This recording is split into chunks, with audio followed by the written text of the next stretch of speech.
మన దేశంలో అత్యున్నత పౌర పురస్కారం ఏంటది? భారతరత్న. ఇట్లా ఒక్కొక్క దేశానికి ఒక్కొక్క అత్యున్నత పురస్కారం ఉంటుంది.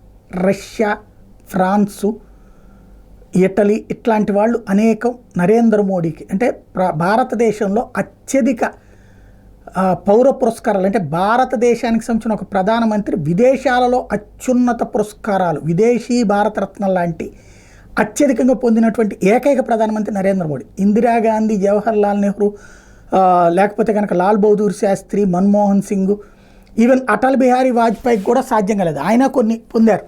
కానీ ప్రపంచంలో అనేక దేశాల యొక్క అత్యున్నత పౌర పురస్కారాలు పొందినటువంటి ప్రధానమంత్రిగా నరేంద్ర మోడీకి రికార్డు.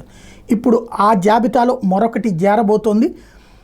కరోనా విపత్కర సమయంలో కూడా డొమినికా దేశానికి మనం కరోనాకి సంబంధించినటువంటి వ్యాక్సిన్స్ వేసాం.